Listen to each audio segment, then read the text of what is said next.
21واں باب اسحاق کی پیدائش۔ اور خداوند نے جیسا اس نے فرمایا تھا سارا پر نظر کی، اور اس نے اپنے وعدے کے مطابق سارا سے کیا۔ سو سارا حاملہ ہوئی، اور ابراہام کے لیے اس کے بڑھاپے میں اسی معین وقت پر جس کا ذکر خدا نے اس سے کیا تھا اس کے بیٹا ہوا۔ اور ابراہام نے اپنے بیٹے کا نام جو اس سے سارا کے پیدا ہوا اسحاق رکھا۔ اور ابراہام نے خدا کے حکم کے مطابق اپنے بیٹے اسحاق کا ختنہ اس وقت کیا جب وہ 8 دن کا ہوا۔ اور جب اس کا بیٹا اسحاق اس سے پیدا ہوا تو ابراہام 100 برس کا تھا۔ اور سارا نے کہا کہ خدا نے مجھے ہنسایا، اور سب سننے والے میرے ساتھ ہنسیں گے۔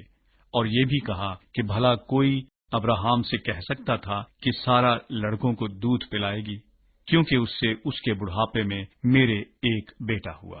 ہاجرہ اور اسماعیل کو گھر سے نکالا جاتا ہے۔ اور وہ لڑکا بڑھا اور اس کا دودھ چھڑایا گیا، اور اسحاق کے دودھ چھڑانے کے دن ابراہام نے بڑی ضیافت کی۔ اور سارا نے دیکھا کہ ہاجرہ مصری کا بیٹا جو اس کے ابراہام سے ہوا تھا ٹھٹھے مارتا ہے۔ تب اس نے ابراہام سے کہا کہ اس لونڈی کو اور اس کے بیٹے کو نکال دے، کیونکہ اس لونڈی کا بیٹا میرے بیٹے اسحاق کے ساتھ وارث نہ ہوگا۔ پر ابراہام کو اس کے بیٹے کے باعث یہ بات نہایت بری معلوم ہوئی۔ اور خدا نے ابراہام سے کہا کہ تجھے اس لڑکے اور اپنی لونڈی کے باعث برا نہ لگے۔ جو کچھ سارا تجھ سے کہتی ہے تو اس کی بات مان، کیونکہ اسحاق سے تیری نسل کا نام چلے گا، اور اس لونڈی کے بیٹے سے بھی میں ایک قوم پیدا کروں گا، اس لیے کہ وہ تیری نسل ہے۔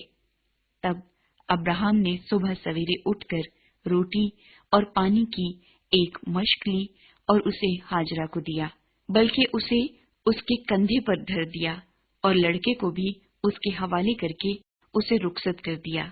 سو وہ چلی گئی اور بیر سبا کے بیابان میں آوارہ پھرنے لگی۔ اور جب مشک کا پانی ختم ہو گیا تو اس نے لڑکے کو ایک جھاڑی کے نیچے ڈال دیا، اور آپ اس کے مقابل ایک تیر کے ٹپے پر دور جا بیٹھی، اور کہنے لگی کہ میں اس لڑکے کا مرنا تو نہ دیکھوں۔ سو وہ اس کے مقابل بیٹھ گئی اور چلا چلا کر رونے لگی۔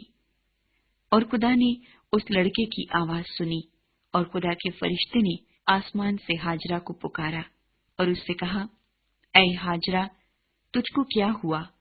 مت ڈر، کیونکہ خدا نے اس جگہ سے جہاں لڑکا پڑا ہے اس کی آواز سن لی ہے۔ اٹھ اور لڑکے کو اٹھا اور اسے اپنے ہاتھ سے سنبھال، کیونکہ میں اس کو ایک بڑی قوم بناؤں گا۔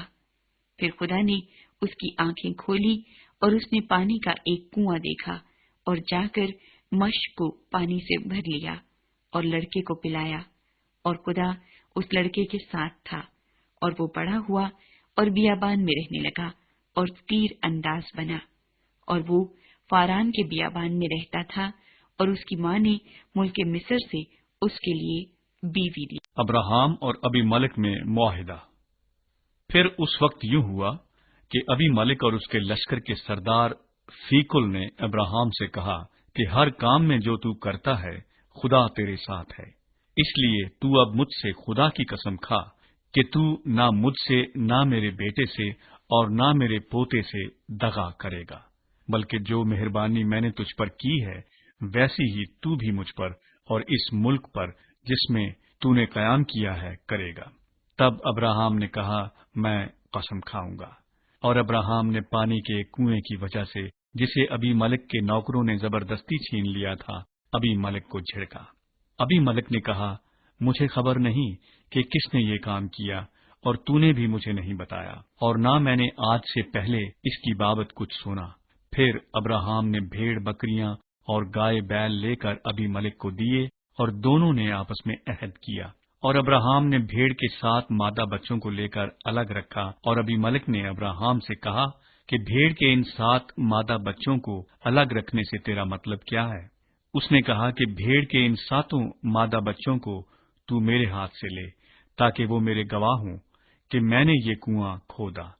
اسی لیے اس نے اس مقام کا نام بیر سبا رکھا، کیونکہ وہیں ان دونوں نے قسم کھائی۔ سو انہوں نے بیر سبا میں عہد کیا۔ تب ابی ملک اور اس کے لشکر کا سردار فیکل دونوں اٹھ کھڑے ہوئے اور فلسطینیوں کے ملک کو لوٹ گئے۔ تب ابراہام نے بیر سبا میں جھاؤ کا ایک درخت لگایا اور وہاں اس نے خداوند سے جو ابدی خدا ہے دعا کی، اور ابراہام بہت دنوں تک فلسطینیوں کے ملک میں رہا۔ 21واں باب